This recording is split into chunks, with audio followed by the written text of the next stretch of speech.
ഇന്നത്തെ ബൈബിൾ വായനാ ഭാഗങ്ങൾ ലേവ്യരുടെ പുസ്തകം അധ്യായങ്ങൾ 25 മുതൽ 27 വരെയും സങ്കീർത്തനങ്ങൾ 109 മുതൽ 112 വരെയും. ലേവ്യർ അധ്യായം 25. സാബത്ത് വർഷം. കർത്താവ് സീനായി മലയിൽ വെച്ച് മോശയോട് വചിച്ചു, ഇസ്രായേലിയരോട് നീ പ്രഖ്യാപിച്ചു പറയണം, ഞാൻ നിങ്ങൾക്ക് തരുന്ന ദേശത്ത് നിങ്ങൾ പ്രവേശിക്കുമ്പോൾ കർത്താവിന് ഒരു സാബത്തായി ആ ദേശം വിശ്രമിക്കണം. 6 വർഷം നിനക്ക് നിന്റെ നിലം വിതയ്ക്കുകയും 6 വർഷം മുന്തിരി വെട്ടിയൊരുക്കുകയും അതിന്റെ വിള ശേഖരിക്കുകയും ചെയ്യാം. എന്നാൽ 7-ാം വർഷം ദേശത്തിന് പാവന വിശ്രമത്തിന്റെ സാബത്തായിരിക്കണം, കർത്താവിനുള്ള സാബത്ത്. നീ നിന്റെ നിലം വിതയ്ക്കരുത്, മുന്തിരി വെട്ടിയൊരുക്കുകയും അരുത്, നിന്റെ കൊയ്ത്തിന്റെ പിൻവിള നീ കൊയ്യരുത്, വെട്ടിയൊരുക്കാത്ത മുന്തിരിയുടെ ഫലങ്ങൾ നീ പറിക്കുകയും അരുത്. കാരണം അത് ദേശത്തിന് പാവന വിശ്രമ വർഷമാണ്. ദേശത്തിന്റെ സാബത്ത് നിങ്ങൾക്ക് ഭക്ഷണത്തിനുള്ളതായിരിക്കും. നിനക്കും നിന്റെ ദാസനും ദാസിക്കും, പ്രവാസികളായി നിന്നോടുകൂടെയുള്ള നിന്റെ കൂലിക്കാരനും കുടികിടപ്പുകാരനും, നിന്റെ കന്നുകാലികൾക്കും നിന്റെ ദേശത്തെ ജന്തുഗണത്തിനും അതിന്റെ മുഴുവൻ വിളയും ഭക്ഷിക്കാനുള്ളതായിരിക്കും. ജൂബിലി വർഷം. നിനക്കായി വർഷങ്ങളുടെ 7 സാബത്തുകൾ, അതായത് 7 പ്രാവശ്യം 7 വർഷങ്ങൾ നീ എണ്ണണം. വർഷങ്ങളുടെ 7 സാബത്തുകളുടെ ദൈർഘ്യം നിനക്ക് 49 വർഷമായിരിക്കും. 7-ാം മാസം 10-ാം തീയതി നീ ആമോദ കാഹളം മുഴക്കണം. പരിഹാര കർമ്മങ്ങളുടെ ദിനം. നിങ്ങളുടെ ദേശമെമ്പാടും നിങ്ങൾ കാഹളം മുഴക്കണം. 50-ാം ആണ്ടിന്റെ കാലയളവ് നിങ്ങൾ വിശദീകരിക്കണം. ദേശത്തിൽ അതിന്റെ നിവാസികൾക്കെല്ലാം നിങ്ങൾ സ്വാതന്ത്ര്യം പ്രഖ്യാപിക്കണം. അത് നിങ്ങൾക്ക് ജൂബിലിയായിരിക്കും. നിങ്ങൾ ഓരോരുത്തരും അവനവന്റെ അവകാശത്തിലേക്ക് തിരിച്ചെത്തണം. ഓരോരുത്തരും അവനവന്റെ കുടുംബത്തിലേക്ക് മടങ്ങിപ്പോകണം. 50-ാം ആണ്ടിന്റെ കാലയളവ് നിങ്ങൾക്ക് ജൂബിലിയായിരിക്കണം. വിതയ്ക്കരുത്, അതിന്റെ പിൻവിള കൊയ്യരുത്, വെട്ടിയൊരുക്കാത്തവ നിങ്ങൾ മുറിച്ചെടുക്കുകയും അരുത്. എന്തെന്നാൽ അത് ജൂബിലിയാണ്, നിങ്ങൾക്ക് വിശുദ്ധമായതാണ്. വയലിൽ നിന്നുള്ള വിള നിങ്ങൾക്ക് ഭക്ഷിക്കാം. ജൂബിലിയുടെ ഈ വർഷത്തെ നിങ്ങൾ ഓരോരുത്തരും അവനവന്റെ അവകാശത്തിലേക്ക് തിരികെ പോകണം. അയൽക്കാരന് നിങ്ങൾ വിക്രയ വസ്തു കൊടുക്കുമ്പോഴും അയൽക്കാരന്റെ കയ്യിൽ നിന്ന് വാങ്ങുമ്പോഴും നിങ്ങൾ ആരും തന്റെ സഹോദരനെ ഞെരുക്കരുത്. ജൂബിലിക്ക് ശേഷമുള്ള വർഷങ്ങളുടെ എണ്ണം അനുസരിച്ച് അയൽക്കാരനിൽ നിന്ന് നീ വാങ്ങാവൂ. വിളവർഷങ്ങളുടെ എണ്ണം അനുസരിച്ചായിരിക്കണം അവൻ നിനക്ക് വിൽക്കേണ്ടത്. വർഷങ്ങളുടെ വർധനയനുസരിച്ച് അതിന്റെ വില നീ വർദ്ധിപ്പിക്കണം. വർഷങ്ങളുടെ കുറവനുസരിച്ച് അതിന്റെ വില നീ കുറയ്ക്കണം. എന്തെന്നാൽ വിളകളുടെ എണ്ണമാണ് അവൻ നിനക്ക് വിൽക്കുന്നത്. നിങ്ങൾ പരസ്പരം ഞെരുക്കരുത്. നീ ദൈവത്തെ പ്രതി ഭയപ്പെടണം. ഞാനാണ് നിങ്ങളുടെ ദൈവമായ കർത്താവ്. നിങ്ങൾ എന്റെ ചട്ടങ്ങൾ അനുവർത്തിക്കണം, എന്റെ ന്യായവിധികൾ പാലിക്കണം. നിങ്ങൾ അവ പ്രാവർത്തികമാക്കണം. എങ്കിൽ ദേശത്ത് നിങ്ങൾ സുരക്ഷിതമായി വസിക്കും. ദേശം അതിന്റെ ഫലം നൽകുകയും നിങ്ങൾ തൃപ്തിയാവോളം ഭക്ഷിച്ച് സുരക്ഷിതമായി അതിൽ വസിക്കുകയും ചെയ്യും. ഇതാ, ഞങ്ങൾ വിതയ്ക്കുന്നില്ല, ഞങ്ങളുടെ വിള ശേഖരിക്കുന്നുമില്ല. 7-ാം വർഷം ഞങ്ങൾ എന്ത് ഭക്ഷിക്കും എന്ന് നിങ്ങൾ തീർച്ചയായും ചോദിക്കും. 6-ാം വർഷത്തിൽ എന്റെ അനുഗ്രഹം നിങ്ങൾക്ക് വേണ്ടി ഞാൻ കൽപ്പിച്ചിട്ടുണ്ട്. 3 വർഷത്തേക്കുള്ള വിള അത് ഉൽപ്പാദിപ്പിക്കും. 8-ാം വർഷം നിങ്ങൾ വിതയ്ക്കുമ്പോൾ നിങ്ങൾ വിളശേഖരത്തിൽ നിന്ന് ഭക്ഷിച്ചുകൊണ്ടിരിക്കും. 9-ാം വർഷം വരെ, അതായത് അതിന്റെ വിള വരുന്നതുവരെ നിങ്ങൾ മുൻകാല വിള ഭക്ഷിക്കും. ഭൂമി എന്നേക്കുമായി വിൽക്കപ്പെടരുത്. എന്തെന്നാൽ ഭൂമി എന്റേതാണ്, നിങ്ങളോ എന്റെ അടുക്കൽ പ്രവാസികളും കുടികിടപ്പുകാരും. നിങ്ങളുടെ അവകാശമായ ദേശത്തെവിടെയും ഭൂമിക്ക് നിങ്ങൾ വീണ്ടെടുപ്പ് നൽകണം. വീണ്ടെടുപ്പ് നിയമം. നിന്റെ സഹോദരൻ ദരിദ്രനായി തീർന്ന് തന്റെ അവകാശത്തിൽ ഒരു ഭാഗം വിൽക്കേണ്ടി വന്നാൽ അവന്റെ വീണ്ടെടുപ്പുകാരൻ അവനെ സമീപിച്ച് തന്റെ സഹോദരന്റെ വിറ്റ വസ്തു വീണ്ടെടുക്കണം.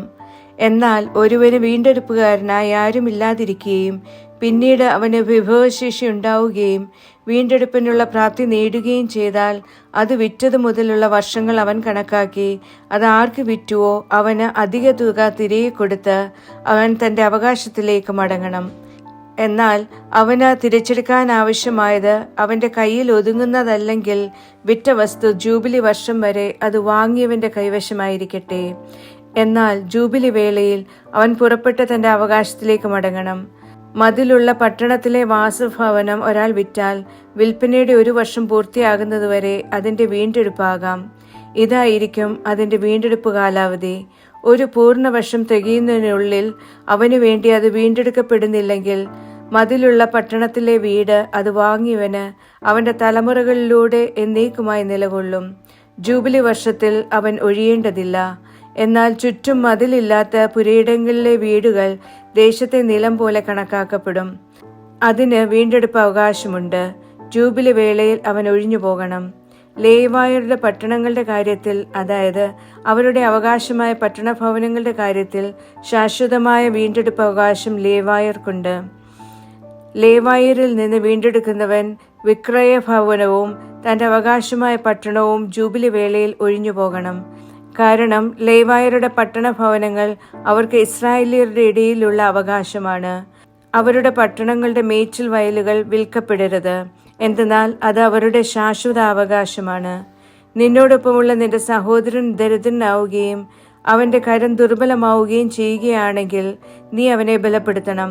ഒരു പ്രവാസിയോ കുടികിടപ്പുകാരനോ ആയി അവൻ നിന്നോടൊപ്പം ജീവിക്കട്ടെ.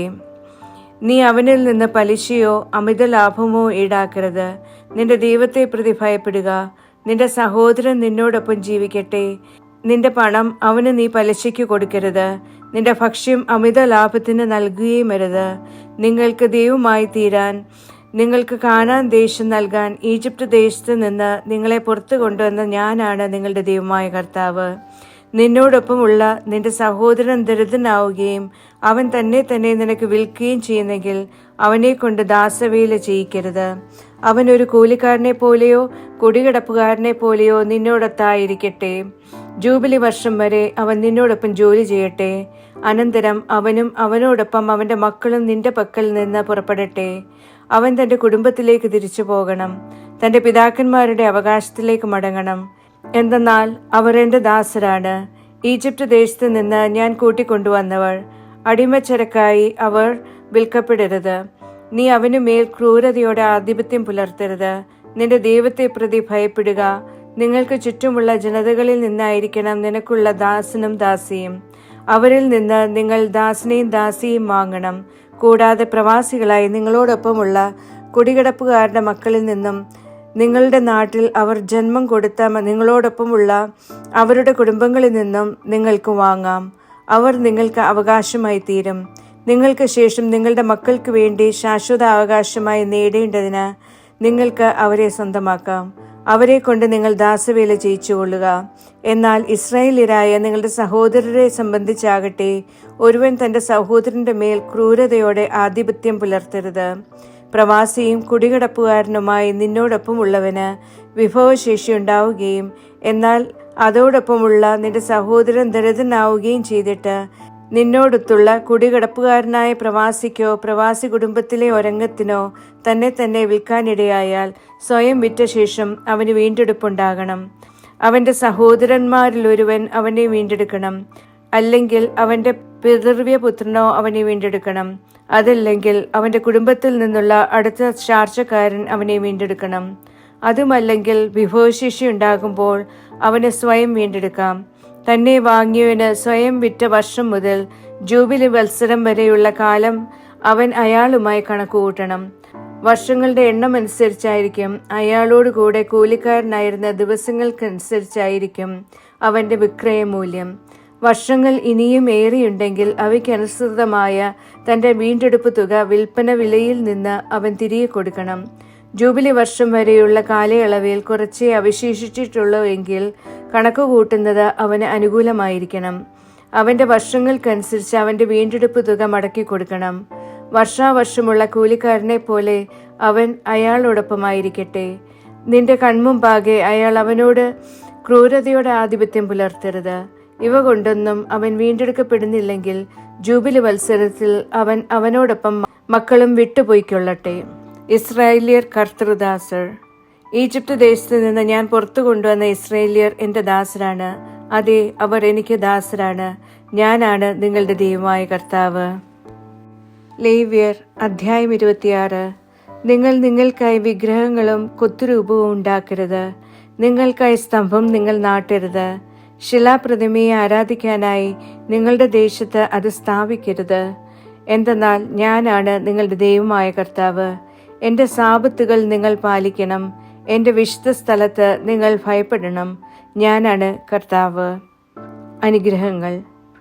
നിങ്ങൾ എൻ്റെ ചട്ടങ്ങളിൽ ചരിക്കുകയും എൻ്റെ കൽപ്പനകൾ പാലിക്കുകയും അവ നിർവഹിക്കുകയും ചെയ്യുമെങ്കിൽ നിങ്ങൾക്കുള്ള വൃഷ്ടികൾ യഥാകാലം ഞാൻ തരും. ദേശം അതിൻ്റെ വിള നൽകും, തോട്ടത്തിലെ വൃക്ഷം അതിൻ്റെ ഫലം പ്രദാനം ചെയ്യും. നിങ്ങളുടെ മെതിക്കാലം മുന്തിരി വിളവെടുപ്പിനെ മറികടക്കും, മുന്തിരി വിളവെടുപ്പ് കാലം വിതയെ മറികടക്കും. തൃപ്തിയാവോളം നിങ്ങൾ അപ്പം ഭക്ഷിക്കും. ദേശത്ത് നിങ്ങൾ സുരക്ഷിതരായി വസിക്കും. ഞാൻ നാട്ടിൽ സമാധാനം സ്ഥാപിക്കും. ഭയപ്പെടുത്തുന്നവനില്ലാതെ നിങ്ങൾ ശയിക്കും. ഞാൻ ദേശത്ത് നിന്ന് ഹിംസ്ര മൃഗങ്ങളെ ഇല്ലാതാക്കും. നിങ്ങളുടെ ദേശത്തുകൂടെ വാൾ കടന്നു പോവുകയില്ല. ശത്രുക്കളെ നിങ്ങൾ അനുധാവനം ചെയ്യും. അവർ നിങ്ങളുടെ മുമ്പിൽ വാളിനിരയാകും. നിങ്ങളിൽ നിന്ന് 5 പേർ 100 പേരെ തുരത്തും. നിങ്ങളിൽ നിന്ന് 100 പേർ 10,000 പേരെ തുരത്തും. ശത്രുക്കൾ നിങ്ങളുടെ മുമ്പിൽ വാളിനിരയാകും. ഞാൻ നിങ്ങളുടെ നേർക്ക് തിരിഞ്ഞ് നിങ്ങൾ പെരുകാനും വർദ്ധിക്കാനും ഇടയാക്കും. നിങ്ങളുമായി ഞാൻ എൻ്റെ ഉടമ്പടി ഉറപ്പിക്കുകയും ചെയ്യും. നിങ്ങൾ പൂർവ്വശേഖരം ഭക്ഷിക്കും. പുതിയതിനെ പ്രതി മുൻവർഷത്തേത് നിങ്ങൾ ബഹിഷ്കരിക്കേണ്ടി വരും. എൻ്റെ ആലയം നിങ്ങളുടെ മധ്യേ ഞാൻ സ്ഥാപിക്കും. എൻ്റെ ഉള്ളം നിങ്ങളെ വെറുക്കുകയില്ല. ഞാൻ നിങ്ങളുടെ ഇടയിൽ വ്യാപരിക്കും. ഞാൻ നിങ്ങൾക്ക് ദൈവമായി ഭവിക്കും. നിങ്ങൾ എനിക്ക് ജനമായി തീരും. നിങ്ങൾ ഈജിപ്തുകാരുടെ അടിമകളായി തുടരാതിരിക്കാൻ അവരുടെ ദേശത്ത് നിന്ന് നിങ്ങളെ പുറത്തു കൊണ്ടുവന്ന ഞാനാണ് നിങ്ങളുടെ ദൈവമായ കർത്താവ്. ഞാൻ നിങ്ങളുടെ നുകത്തിൻ്റെ തണ്ടുകൾ തകർക്കുകയും നിങ്ങളെ നടുനിവർത്തി നടത്തുകയും ചെയ്തു. ശിക്ഷകൾ. എന്നാൽ നിങ്ങൾ എന്നെ കേൾക്കാതെയും ഈ കൽപ്പനകളൊന്നും അനുവർത്തിക്കാതെയും ഇരുന്നാൽ എൻ്റെ ഉടമ്പടി നിഷ്ഫലമാക്കാനായി എൻ്റെ കൽപ്പനകളൊന്നും പ്രാവർത്തികമാക്കാതെ എൻ്റെ ചട്ടങ്ങൾ നിരസിക്കുകയും ന്യായപ്രമാണങ്ങൾ നിങ്ങളുടെ ഉള്ളം വെറുക്കുകയും ചെയ്താൽ ഞാനും ഇത് നിങ്ങളോടും ചെയ്യും. പരിഭ്രാന്തി, അതായത് ക്ഷയവും കണ്ണുകളെ ഇരുട്ടാക്കുന്നതും ജീവൻ ശോഷിപ്പിക്കുന്നതുമായ പനിയും നിങ്ങളുടെ മേൽ വരാൻ ഞാൻ ഇടയാക്കും. നിങ്ങൾ വൃഥാ നിങ്ങളുടെ വിത്ത് വിതയ്ക്കും. നിങ്ങളുടെ ശത്രുക്കളായിരിക്കും അത് ഭക്ഷിക്കുന്നത്. നിങ്ങൾക്കെതിരായി എൻ്റെ മുഖം ഞാൻ തിരിക്കും. നിങ്ങളുടെ ശത്രുക്കളുടെ മുമ്പിൽ വെച്ച് നിങ്ങൾ പ്രഹരിക്കപ്പെടും. നിങ്ങളെ വെറുക്കുന്നവരായിരിക്കും നിങ്ങളുടെ മേൽ ആധിപത്യം പുലർത്തുന്നത്. ആരും പിന്തുടരുന്നില്ലെങ്കിലും നിങ്ങൾ പലായനം ചെയ്യും. ഇത്രയെല്ലാമായിട്ടും നിങ്ങൾ എന്നെ കേൾക്കുന്നില്ലെങ്കിൽ നിങ്ങളുടെ പാപങ്ങളെ പ്രതി നിങ്ങളെ ശിക്ഷിക്കുന്നത് 7 ഇരട്ടിയായി ഞാൻ വർദ്ധിപ്പിക്കും. നിങ്ങളുടെ ശക്തിയുടെ ഗർവ്വം ഞാൻ നശിപ്പിക്കും. നിങ്ങളുടെ ആകാശം ഇരുമ്പ് പോലെയും ദേശം പിത്തള പോലെയും ആക്കും. നിങ്ങളുടെ കരുത്ത് വൃഥാ അവസാനിക്കും. നിങ്ങളുടെ ദേശം അതിൻ്റെ വിളവ് തരികയോ ദേശത്തെ വൃക്ഷം അതിൻ്റെ ഫലം തരികയോ ഇല്ല. നിങ്ങൾ എനിക്ക് വിരുദ്ധമായി വ്യാപരിക്കുകയും എന്നെ ശ്രവിക്കാൻ വിസമ്മതിക്കുകയും ചെയ്താൽ നിങ്ങളുടെ പാപങ്ങൾക്കനുസൃതം 7 ഇരട്ടി പ്രഹരം ഞാൻ നിങ്ങൾക്ക് മേൽ വർദ്ധിപ്പിക്കും. ഞാൻ നിങ്ങളുടെ ഇടയിലേക്ക് വന്യമൃഗങ്ങളെ ഇറക്കിവിടും. അത് നിങ്ങളെ സന്താനരഹിതരാക്കും. നിങ്ങളുടെ കാലികളെ നശിപ്പിക്കും. നിങ്ങളെ ന്യൂനരാക്കുകയും ചെയ്യും. നിങ്ങളുടെ വീഥികൾ വിജനമാകും. ഇവ കൊണ്ടൊന്നും നിങ്ങൾ എൻ്റെ ശിക്ഷണത്തിന് വിധേയരാകാതെ എനിക്കെതിരെ മത്സരിച്ച് നടന്നാൽ ഞാനും നിങ്ങൾക്ക് വിരുദ്ധമായി വ്യാപരിക്കും. നിങ്ങളുടെ പാപങ്ങളെ പ്രതി ഞാൻ നിങ്ങളെ 7 ഇരട്ടി പ്രഹരിക്കും. ഉടമ്പടിയുടെ പ്രതികാരമായ നശീകരണ ഖണ്ഡം ഞാൻ നിങ്ങളുടെ മേൽ വരുത്തും. നിങ്ങളുടെ പട്ടണത്തിലേക്ക് നിങ്ങൾ സ്വയം പിൻവലിയും. നിങ്ങളുടെ മധ്യത്തിൽ ഞാൻ വസന്ത അയക്കും. ശത്രുകരത്തിൽ നിങ്ങൾ ഏൽപ്പിക്കപ്പെടും. ഞാൻ നിങ്ങളുടെ അപ്പത്തിൻ്റെ കോലൊടിക്കുമ്പോൾ 10 സ്ത്രീകൾ ഒരടുപ്പിൽ നിങ്ങളുടെ അപ്പം ചുടുകയും അവർ നിങ്ങളുടെ അപ്പം അളന്നു തൂക്കി മടക്കി തരികയും ചെയ്യും. നിങ്ങൾ ഭക്ഷിക്കും, എന്നാൽ തൃപ്തരാവുകയില്ല. ഇതുകൊണ്ട് നിങ്ങൾ എന്നെ ശ്രവിക്കാതെ എനിക്ക് വിരുദ്ധമായി വ്യാപരിക്കുകയാണെങ്കിൽ വിരുദ്ധതയുടെ കോപത്തോടെ ഞാനും നിങ്ങളോട് വ്യാപരിക്കും. നിങ്ങളുടെ പാപങ്ങളെ പ്രതി ഞാൻ നിങ്ങളെ 7 ഇരട്ടി ശിക്ഷണ വിധേയരാക്കും. നിങ്ങളുടെ പുത്രന്മാരുടെ മാംസം നിങ്ങൾ ഭക്ഷിക്കും, പുത്രിമാരുടെ മാംസവും നിങ്ങൾ ഭക്ഷിക്കും. ഞാൻ നിങ്ങളുടെ പൂജാഗിരികൾ നശിപ്പിക്കും. നിങ്ങളുടെ ദേവസ്തംഭങ്ങൾ വെട്ടിവീഴ്ത്തും. വിഗ്രഹ പിണങ്ങൾക്കുമേൽ നിങ്ങളുടെ പിണങ്ങൾ ഞാൻ വലിച്ചെറിയും. എൻ്റെ ഉള്ളം നിങ്ങളെ വെറുക്കും. ഞാൻ നിങ്ങളുടെ പട്ടണങ്ങളിൽ നാശകൂമ്പാരമാക്കും. നിങ്ങളുടെ ശ്രീകോവിലുകൾ ഞാൻ നിലം പരിശാക്കും. നിങ്ങളുടെ സുരഫല പരിമളം ഞാൻ ആസ്വദിക്കുകയില്ല. ഞാൻ ദേശം നിർജ്ജനമാക്കും. അതിൽ വസിക്കാൻ പോകുന്ന നിങ്ങളുടെ ശത്രുക്കൾ അതിനെ പ്രതി ആശ്ചര്യപരതന്ത്രരാകും. നിങ്ങളെ ആകട്ടെ ജനതകളുടെ ഇടയിൽ ഞാൻ ചിതറിക്കും. നിങ്ങൾക്ക് പിന്നാലെ ഞാൻ വാളൂരും. നിങ്ങളുടെ ദേശം ശൂന്യമാകും. നിങ്ങളുടെ പട്ടണങ്ങൾ നാശകുമ്പാരമാകും. ദേശം ശൂന്യമായി കിടക്കുന്ന കാലമെല്ലാം അത് അതിൻ്റെ സാപത്തുകൾ ആസ്വദിക്കും. നിങ്ങളാകട്ടെ നിങ്ങളുടെ ശത്രുക്കളുടെ നാട്ടിലായിരിക്കും. അക്കാലം ദേശം വിശ്രമിക്കുകയും അതിൻ്റെ സാപത്തുകളുടെ കടം വീട്ടുകയും ചെയ്യും. നിങ്ങൾ അവിടെ വസിച്ചിരുന്നപ്പോൾ നിങ്ങളുടെ സാപത്തുകളിൽ അത് വിശ്രമിച്ചിട്ടില്ലായിരുന്നതിനാൽ ശൂന്യമായി കിടക്കുന്ന കാലം അത്രയും അത് വിശ്രമിക്കുക തന്നെ ചെയ്യും. തങ്ങളുടെ ശത്രുക്കളുടെ ദേശങ്ങളിലായി നിങ്ങളിൽ അവശേഷിച്ചിരിക്കുന്നവരുടെ ഹൃദയങ്ങളിൽ ഞാൻ ഭീരുത്വം ഉളവാക്കും. വീഴുന്ന ഒരിലയുടെ ശബ്ദം അവരെ പിന്തുടർന്നാൽ മതി. വാളിൽ നിന്നെന്ന പോൽ അവർ ഓടും. ആരും പിന്തുടരുന്നില്ലെങ്കിലും അവർ നിലം പതിക്കും. പിന്തുടരുന്നവനില്ലെങ്കിലും വാളിൻ്റെ മുമ്പിലെന്ന പോലെ അവർ പരസ്പരം തട്ടിത്തടഞ്ഞു വീഴും. നിങ്ങളുടെ ശത്രുക്കളുടെ മുമ്പിൽ നിങ്ങൾക്ക് എഴുന്നേറ്റ് നിൽക്കാനാവുകയില്ല. ജനതകളുടെ ഇടയിൽ നിങ്ങൾ നാശമടയും. നിങ്ങളുടെ ശത്രുക്കളുടെ ദേശം നിങ്ങളെ തിന്നുകളയും. നിങ്ങളിൽ ശേഷിക്കുന്നവർ തങ്ങളുടെ അപരാധ നിമിത്തം ശത്രു രാജ്യത്ത് ജീർണിക്കും. അവരുടെ പിതാക്കന്മാരുടെ അപരാധങ്ങൾ നിമിത്തവും അവരോടൊപ്പം അവർ ജീർണിക്കും. എനിക്കെതിരെ അവിശ്വസ്തത കാണിച്ചും എന്നോട് തന്നെ വിരുദ്ധമായി പെരുമാറിയും അവിശ്വസ്തരായത് വഴിയുള്ള അവരുടെ അപരാധവും അവരുടെ പിതാക്കന്മാരുടെ അപരാധവും അവർ ഏറ്റുപറയണം. ഞാൻ തന്നെയും അവരോട് വിരുദ്ധമായി വ്യാപരിക്കുകയും അവരുടെ ശത്രുക്കളുടെ ദേശത്ത് അവരെ കൊണ്ടു ചെല്ലുകയും ചെയ്യാതിരിക്കണമെങ്കിൽ അവരുടെ അപരിച്ഛേദ ഹൃദയം വിനയപ്പെടുകയും അങ്ങനെ തങ്ങളുടെ അകൃത്യത്തിന് അവർ പ്രായശ്ചിത്തം അനുഷ്ഠിക്കുകയും വേണം. അപ്പോൾ എൻ്റെ ഉടമ്പടിയായ യാക്കോബിനെ ഞാൻ ഓർക്കും, എൻ്റെ ഉടമ്പടിയായ ഇസഹാക്കിനെയും എൻ്റെ ഉടമ്പടിയായ അബ്രാഹത്തെയും ഞാൻ ഓർക്കും. ദേശത്തെയും ഞാൻ ഓർക്കും. ദേശം അവരില്ലാതെ ഉപേക്ഷിക്കപ്പെടും.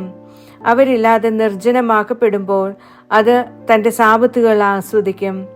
അവർ എൻ്റെ ന്യായപ്രമാണങ്ങൾ നിരസിക്കുകയും അവരുടെ ഉള്ളം എൻ്റെ ചട്ടങ്ങൾ വെറുക്കുകയും ചെയ്താൽ, അതെ, അതിനാൽ തന്നെ അവർ തങ്ങളുടെ അകൃത്യത്തിന് പ്രായശ്ചിത്തം ചെയ്യണം. ഇങ്ങനെയാണെങ്കിലും അവർ തങ്ങളുടെ ശത്രുക്കളുടെ ദേശത്തായിരിക്കുമ്പോൾ ഞാൻ അവരെ ഇല്ലായ്മ ചെയ്ത് അവരോടുള്ള എൻ്റെ ഉടമ്പടി ലംഘിക്കുന്ന വിധത്തിൽ അവരെ തള്ളിക്കളയുകയോ വെറുക്കുകയില്ല. എന്തെന്നാൽ ഞാനാണ് അവരുടെ ദൈവമായ കർത്താവ്. അവർക്ക് വേണ്ടി പൂർവികരോടുള്ള ഉടമ്പടി ഞാൻ ഓർക്കും. അവരുടെ ദൈവമായി തീരേണ്ടതിന് അവരെയാണല്ലോ ഈജിപ്ത് ദേശത്ത് നിന്ന് ജനതകൾ കാണിക്കെ ഞാൻ പുറത്തു കൊണ്ടുവന്നത്. ഞാനാണ് കർത്താവ്.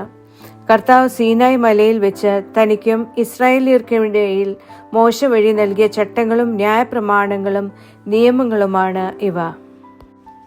ലേവ്യർ അധ്യായം 27. നേർച്ചകൾ. കർത്താവ് മോശയോട് ഇപ്രകാരം വചിച്ചു: ഇസ്രായേല്യരോട് നീ പ്രഖ്യാപിച്ചു പറയുക, ഒരുവൻ കർത്താവിന് സവിശേഷമായി നേർച്ച നേരുമ്പോൾ വ്യക്തികളെക്കുറിച്ചുള്ള നിന്റെ മതിപ്പ് മൂല്യം അനുസരിച്ച് പുരുഷന് നീ മതിക്കുന്ന മൂല്യം ഇതായിരിക്കണം. 20 വയസ്സ് മുതൽ 60 വയസ്സുവരെയുള്ളവർക്ക് നിന്റെ മതിപ്പ് വിശുദ്ധ സ്ഥലത്തെ ഷെക്കൽ അനുസരിച്ച് 50 ഷെക്കൽ വെള്ളിയായിരിക്കണം.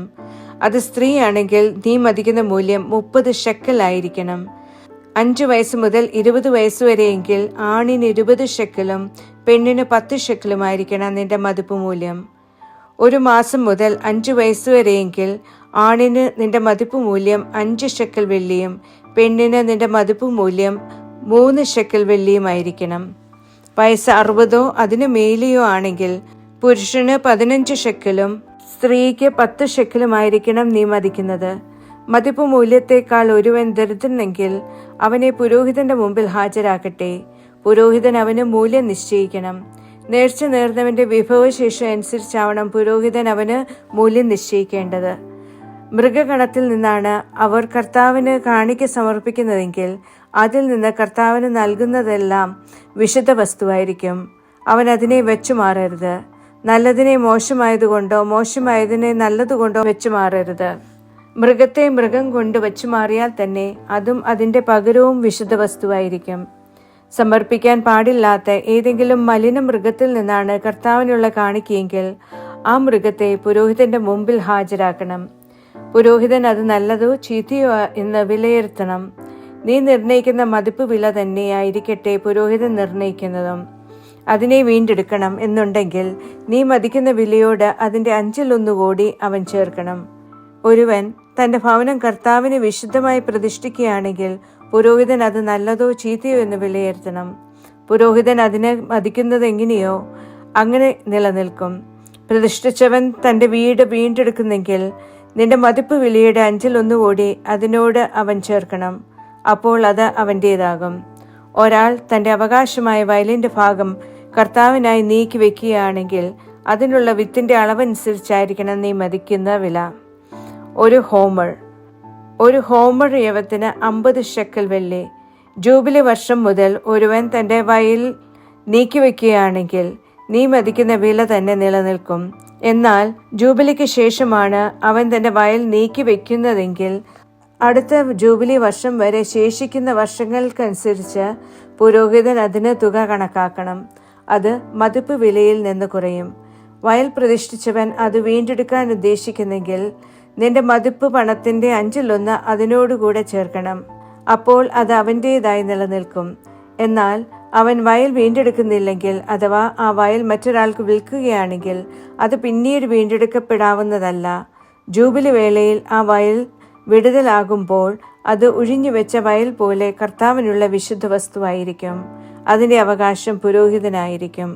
ഒരുവൻ തൻ്റെ പൂർവാകാശമായ വയലിൻ്റെ ഭാഗമല്ല, പ്രത്യുത സ്വസമ്പാദ്യമായ വയലാണ് കർത്താവിന് പ്രതിഷ്ഠിക്കുന്നതെങ്കിൽ ജൂബിലി വർഷം വരെ കണക്കുകൂട്ടി പുരോഹിതൻ അവനു വേണ്ടി മതിപ്പ് വില നിർണയിക്കണം. അന്ന് തന്നെ അവൻ മതിപ്പ് വില കർത്താവിനുള്ള വിശുദ്ധ വസ്തുവായി നൽകണം. നിലത്തിൻ്റെ ഉടമയായിരുന്നവനിലേക്ക്, അതായത് ഒരുവൻ അത് ആരിൽ നിന്ന് വാങ്ങിയോ അവനിലേക്ക് ജൂബിലി വർഷം വയൽ തിരികെ എത്തും. എല്ലാ മൂല്യനിർണയവും വിശുദ്ധ സ്ഥലത്തെ ഷെക്കൽ പ്രകാരമായിരിക്കണം. 20 ഗേരയാണ് 1 ഷെക്കൽ. മൃഗഗണത്തിൽ കർത്താവിനായി കടിഞ്ഞൂൽ സമർപ്പിക്കപ്പെടേണ്ട ആദിജാതനെ ആരും പ്രതിഷ്ഠിക്കേണ്ടതില്ല. കാളയായാലും ആടായാലും അത് കർത്താവിനുള്ളതാണ്. മലിനമൃഗമാണെങ്കിൽ നീ മതിക്കുന്ന വിലയോട് അതിൻ്റെ 1/5 കൂടി ചേർത്ത് പരിത്രാണം ചെയ്യാം. വീണ്ടെടുക്കപ്പെടുന്നില്ലെങ്കിൽ നിന്റെ മതിപ്പ് വിലയിൽ വിൽക്കപ്പെടണം. മനുഷ്യനിലും മൃഗത്തിലും തൻ്റെ അവകാശമായ വയലിലും നിന്ന് തനിക്കുള്ള എന്തിലും നിന്ന് ഒരുവൻ കർത്താവിന് വിധേയമാക്കി ഒഴിഞ്ഞുവെച്ചതൊന്നും വിൽക്കപ്പെടരുത്. വീണ്ടെടുക്കപ്പെടുകയും അരുത്. ഒഴിഞ്ഞുവെച്ചതെല്ലാം കർത്താവിന് അതിവിശുദ്ധമാണ്. മനുഷ്യനിൽ നിന്ന് ഉന്മൂലനാചാര വിധേയനാകേണ്ട ഒരു നിഷിദ്ധനും പരിത്രാണം ചെയ്യപ്പെടരുത്. അവൻ തീർച്ചയായും വധിക്കപ്പെടണം. ദേശത്തിന്റെ വിത്തിൽ നിന്നും വൃക്ഷത്തിന്റെ ഫലത്തിൽ നിന്നുള്ള ദേശത്തിന്റെ ദശാംശം മുഴുവൻ കർത്താവിൻ്റെതാണ്. അത് കർത്താവിനുള്ള വിശുദ്ധ വസ്തുവാണ്. ഒരുവൻ തന്റെ ദശാംശത്തിൽ നിന്ന് വീണ്ടെടുക്കാൻ ഒരുമ്പിടുന്നെങ്കിൽ അതോടൊപ്പം 1/5 കൂടി ചേർക്കണം. ആടുമാടുകളുടെ ദശാംശം മുഴുവൻ ദണ്ഡിന്റെ കീഴിൽ കടന്നു പോകുന്ന ഓരോ 10ാമത്തേതും കർത്താവിനുള്ള വിശുദ്ധ വസ്തുവായിരിക്കും. നല്ലതും ചീത്തയും തമ്മിൽ ഭേദം കൽപ്പിക്കേണ്ടതില്ല. അതിനെ വെച്ചു മാറേണ്ടതുമില്ല. അഥവാ വച്ചു മാറുന്നെങ്കിൽ തന്നെ അതും അതിന്റെ പകരവും വിശുദ്ധ വസ്തുവായിരിക്കും. അത് വീണ്ടെടുക്കപ്പെട്ടുകൂടാ. കർത്താവ് സീനായ് മലയിൽ വെച്ച് ഇസ്രായേല്യരെ കരുതി മോശയെ അനുശാസിച്ച കൽപ്പനകളാണ് ഇവ. സങ്കീർത്തനങ്ങൾ 109 മുതൽ 112 വരെ. സങ്കീർത്തനം 109. അകാരണമായി കുറ്റം ആരോപിക്കപ്പെട്ടവൻ. എൻ്റെ സ്തുതിപാത്രമായ ദൈവമേ, അങ്ങ് മൗനമായിരിക്കരുതേ. എന്തെന്നാൽ ദുഷ്ടതയുടെ വായും വഞ്ചനയുടെ വായും അവർ എനിക്കെതിരെ തുറന്നിരിക്കുന്നു. അവർ എന്നോട് സംസാരിക്കുന്നത് വ്യാജത്തിൻ്റെ ഭാഷയാണ്. വിദ്വേഷത്തിൻ്റെ വചനങ്ങൾ എന്നെ വളഞ്ഞിരിക്കുന്നു. വെറുതെ അവർ എന്നോട് പൊരുതുന്നു. എൻ്റെ സ്നേഹത്തിന് പകരമായി അവർ എന്നെ കുറ്റപ്പെടുത്തുന്നു. ഞാനാകട്ടെ പ്രാർത്ഥനയിലാണ്. നന്മയ്ക്ക് പകരം തിന്മയും സ്നേഹത്തിന് പകരം വിദ്വേഷവും അവർ എൻ്റെ മേൽ ചുമത്തുന്നു. അവനെതിരെ ഒരു ദുഷ്ടനെ നിയോഗിക്കണമേ. സാത്താൻ അവൻ്റെ വലതുവശത്ത് നിൽക്കട്ടെ. ന്യായവിചാരണയിൽ അവൻ കുറ്റവാളിയായി പുറത്തു വരട്ടെ. അവൻ്റെ പ്രാർത്ഥന പാപമായി തീരട്ടെ. അവൻ്റെ നാളുകൾ ചുരുങ്ങിയതാകട്ടെ. അവൻ്റെ ഉദ്യോഗം മറ്റൊരുവൻ ഏറ്റെടുക്കട്ടെ. അവൻ്റെ മക്കൾ അനാഥരും ഭാര്യ വിധവയുമായിരിക്കട്ടെ. അവൻ്റെ മക്കൾ അലഞ്ഞു നടന്ന് ഭിക്ഷ ഇരക്കട്ടെ. സ്വന്തം നഷ്ടശിഷ്ടങ്ങളിൽ അവർ പരതട്ടെ. അവനുള്ളതിനെല്ലാം കടക്കാരൻ കെണിയൊരുക്കട്ടെ. അവൻ്റെ സമ്പാദ്യം അന്യർ കൊള്ളയടിക്കട്ടെ. അവന് കാരുണ്യം നീട്ടിക്കൊടുക്കുന്നവൻ ഉണ്ടാകാതിരിക്കട്ടെ. അവൻ്റെ അനാഥർക്ക് ദയാലു ഉണ്ടാകാതിരിക്കട്ടെ. അവൻ്റെ പിൻതലമുറ അറ്റുപോകാനിടയാകട്ടെ. പിൻതലമുറയിൽ അവൻ്റെ പേര് മായ്ക്കപ്പെടട്ടെ. അവൻ്റെ പിതാക്കന്മാരുടെ കുറ്റം കർത്താവിൻ്റെ പക്കൽ ഓർമ്മിക്കപ്പെടട്ടെ. അവൻ്റെ അമ്മയുടെ പാപം മായ്ക്കപ്പെടാതിരിക്കട്ടെ. അവ നിരന്തരം കർത്തൃസമക്ഷം ഉണ്ടായിരിക്കട്ടെ. അവരുടെ സ്മരണ ഭൂമിയിൽ നിന്ന് അവിടുന്ന് വിച്ഛേദിക്കട്ടെ. കരുണ ചെയ്യാൻ അവൻ ഓർക്കാതിരുന്നതുകൊണ്ട് അഗതിയും ദരിദ്രനും ഹൃദയം തകർന്നവനുമായവനെ കൊല്ലാൻ അവൻ പിന്തുടർന്നു. ശാപം അവന് ഇഷ്ടപ്പെട്ടു, അത് അവന് ലഭിക്കട്ടെ. അനുഗ്രഹം അവന് ഇഷ്ടമല്ലായിരുന്നു, അത് അവനിൽ നിന്ന് അകലട്ടെ. തൻ്റെ പുറങ്കുപ്പായം പോലെ ശാപം അവൻ അണിഞ്ഞു, അത് വെള്ളം പോലെ അവൻ്റെ ഉള്ളിലേക്കും എണ്ണ പോലെ അവൻ്റെ അസ്ഥികളിലേക്കും കടക്കട്ടെ. അതവൻ അണിയുന്ന അങ്കി പോലെയാകട്ടെ, അത് അവൻ അരപ്പട്ടിയോട് നിത്യം ബന്ധിക്കട്ടെ. എൻ്റെ കുറ്റാരോപകർക്കും എൻ്റെ ആത്മാവിനെതിരെ തിന്മ സംസാരിക്കുന്നവർക്കും കർത്താവിൽ നിന്നുള്ള പ്രതിഫലം ഇതായിരിക്കും.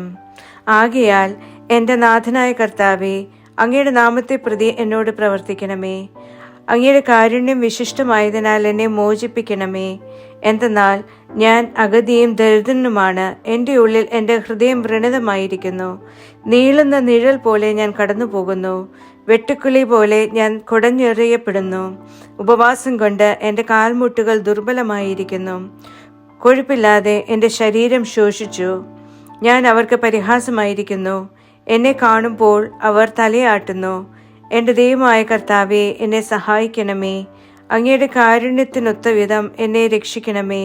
കർത്താവേ, ഇത് അങ്ങയുടെ കരമാണെന്ന്, അങ്ങാണ് ഇത് ചെയ്തതെന്ന് അവർ അറിയട്ടെ. അവർ ശപിച്ചു കൊള്ളട്ടെ, എന്നാൽ അങ്ങ് അനുഗ്രഹിക്കും. അവർ എതിരിട്ട് ലജ്ജിതരാകുമ്പോൾ അങ്ങയുടെ ദാസൻ സന്തോഷിക്കും. എനിക്കെതിരെ ആരോപണമുയർത്തുന്നവർ അപമാനമണിയട്ടെ. തങ്ങളുടെ ലജ്ജ അവർ നിലയങ്കി പോലെ ഉടുക്കട്ടെ. എൻ്റെ അധരം കൊണ്ട് കർത്താവിന് ഞാൻ ഏറെ കൃതജ്ഞത അർപ്പിക്കും. അനേകരുടെ മധ്യേ ഞാൻ അവിടുത്തെ സ്തുതിക്കും. വിധിക്കുന്നവരിൽ നിന്ന് ദരിദ്രന്റെ ആത്മാവിനെ രക്ഷിക്കാൻ അവന്റെ വലതുവശത്ത് നിശ്ചയമായും അവിടുന്ന് നിൽക്കും. സങ്കീർത്തനം 110. രാജാവിന്റെ സ്ഥാനാരോഹണം. എൻ്റെ യജമാനോട് കർത്താവിന്റെ അരുളപ്പാട്: നിന്റെ ശത്രുക്കളെ ഞാൻ നിന്റെ പാദപീഠമാക്കുവോളം നീ എൻ്റെ വലതുഭാഗത്തിരിക്കുക. കർത്താവ് സിയോനിൽ നിന്ന് നിന്റെ ശക്തിയുടെ ചെങ്കോലയക്കും. ശത്രുക്കളുടെ മധ്യത്തിൽ നീ വാഴുക. നിന്റെ കരുത്തിന്റെ ദിവസം സന്നദ്ധ സേവകരായി വിശുദ്ധിയുടെ ആടകളോടെ നിന്റെ ജനവും നിനക്ക് ഉഷസിന്റെ ഉദരത്തിൽ നിന്ന് മഞ്ഞായി നിന്റെ യുവാക്കളും ഉണ്ടായിരിക്കണം. കർത്താവ് ഒരു ശപഥം ചെയ്തു, അവിടുന്ന് അത് പുനർവിചിന്തനത്തിന് വിധേയമാക്കുകയില്ല. മെൽക്കിസദേക്കിന്റെ ക്രമപ്രകാരം നീ എന്നേക്കും പുരോഹിതനാകുന്നു. നാഥ, അങ്ങയുടെ വലതുവശത്തുള്ള അവൻ തന്റെ കോപദിനത്തിൽ രാജാക്കന്മാരെ തകർത്തിരിക്കുന്നു. ജനതകളുടെ ഇടയിൽ മൃതശരീരങ്ങൾ നിറച്ച് അവൻ വിധി നടത്തും. വിശാല ദേശത്തിന്റെ തലവനെ അവൻ തകർത്തിരിക്കുന്നു. വഴിയിൽ അവൻ അരുവിയിൽ നിന്ന് പാനം ചെയ്യും, അതിനാൽ അവൻ ശിരസുയർത്തും. സങ്കീർത്തനം 111. സ്മരണീയമായ വിസ്മയകൃത്യങ്ങൾ. ഹല്ലേലൂയ. സത്യസന്ധരുടെ സദസ്സിലും സമൂഹത്തിലും പൂർണ്ണ ഹൃദയത്തോടെ ഞാൻ കർത്താവിനെ ഏറ്റുപറയും. കർത്തൃപ്രവൃത്തികൾ മഹനീയങ്ങളാണ്, അവയോട് ഇഷ്ടമുള്ള എല്ലാവരും തിരയുന്നതാണവ. അവിടുത്തെ കൃത്യം പ്രതാപവും പ്രാഭവവും നിറഞ്ഞതാണ്. അവിടുത്തെ നീതി നിത്യം നിലനിൽക്കുന്നു. തന്റെ വിസ്മയകൃത്യങ്ങൾ അവിടുന്ന് സ്മരണീയമാക്കി. കർത്താവ് ദയാലുവും ആദരവാനുമാണ്. തന്നെ ഭയപ്പെടുന്നവർക്ക് അവിടുന്ന് ഭോജ്യം നൽകുന്നു. അവിടുന്ന് തന്റെ ഉടമ്പടി ശാശ്വതമായി അനുസ്മരിക്കുന്നു. ജനതകളുടെ അവകാശം തന്റെ ജനത്തിന് നൽകേണ്ടതിന് തന്റെ പ്രവൃത്തികളുടെ ശക്തി അവിടുന്ന് അവർക്ക് വ്യക്തമാക്കി. അവിടുത്തെ കരവേലകൾ സത്യവും ന്യായവുമാണ്. അവിടുത്തെ ന്യായപ്രമാണങ്ങളെല്ലാം വിശ്വാസ്യമാണ്. സത്യത്തിലും പരമാർത്ഥതയിലും പാലിക്കപ്പെടുന്ന അവ എന്നേക്കും നിത്യമായി പിന്തുണയ്ക്കപ്പെട്ടിരിക്കുന്നു. അവിടുന്ന് തന്റെ ജനത്തിന് പരിത്രാണം വെച്ചു നീട്ടി. അവിടുന്ന് തന്റെ ഉടമ്പടി ശാശ്വതമായി അനുശാസിച്ചു. പരിശുദ്ധവും ഭീതിതവുമാണ് അവിടുത്തെ നാമം. ജ്ഞാനത്തിന്റെ ആരംഭം കർത്തൃഭയമാണ്. അവ പരിശീലിക്കുന്ന എല്ലാവർക്കും സുബുദ്ധിയുണ്ട്. അവിടുത്തെ സ്തുതി എന്നേക്കും നിലനിൽക്കുന്നു. സങ്കീർത്തനം 112. ദൈവഭക്തന്റെ സന്തോഷം. ഹാലേലൂയാഹ്. കർത്താവിനെ ഭയപ്പെടുന്നവൻ ഭാഗ്യവാൻ. അവിടുത്തെ കൽപ്പനകളിൽ അവൻ ഏറെ ഉത്സുകനാണ്. അവന്റെ സന്തതി ഭൂമിയിൽ കരുത്തനായിരിക്കും. സത്യസന്ധരുടെ തലമുറ അനുഗ്രഹീതമാകും. അവന്റെ ഭവനത്തിൽ സമ്പത്തും ഐശ്വര്യവും ഉണ്ടായിരിക്കും. അവന്റെ നീതി നിത്യം നിലനിൽക്കുന്നു. ദയാലുവും ആദരനും നീതിമാനുമായ അവൻ സത്യസന്ധർക്ക് പ്രകാശമായി അന്ധകാരത്തിൽ ഉദിക്കുന്നു. ദയ കാണിക്കുകയും വായ്പ കൊടുക്കുകയും ചെയ്യുന്നവൻ ഉത്തമൻ. അവൻ തന്റെ കാര്യങ്ങൾ ന്യായപൂർവ്വം കൈകാര്യം ചെയ്യുന്നു. തീർച്ചയായും അവൻ ഒരിക്കലും ഇളകുകയില്ല. നീതിമാൻ നിത്യസ്മരണാർഹനായിരിക്കും. അപശ്രുതി മൂലം അവൻ ഭയപ്പെടുകയില്ല. കർത്താവിൽ ആശ്രിതമായ അവന്റെ ഹൃദയം അചഞ്ചലമാണ്. തന്റെ വൈരികളെ ഔദ്ധ്യത്തോടെ നോക്കുന്നതുവരെ അവന്റെ തുണയ്ക്കപ്പെട്ട ഹൃദയം ഭയപ്പെടുകയില്ല. അവൻ ദരിദ്രർക്ക് വാരിക്കോരി കൊടുക്കുന്നു. അവന്റെ നീതി നിത്യം നിലനിൽക്കുന്നു. അവന്റെ അന്തസ്സ് മഹത്വത്തിൽ ഉയർന്നു നിൽക്കും. ദുഷ്ടൻ അത് കണ്ട് കോപിക്കുന്നു. അവൻ പല്ലുറുമി അശക്തനായി തീരുന്നു. ദുഷ്ടരുടെ ആഗ്രഹം ശമിക്കും.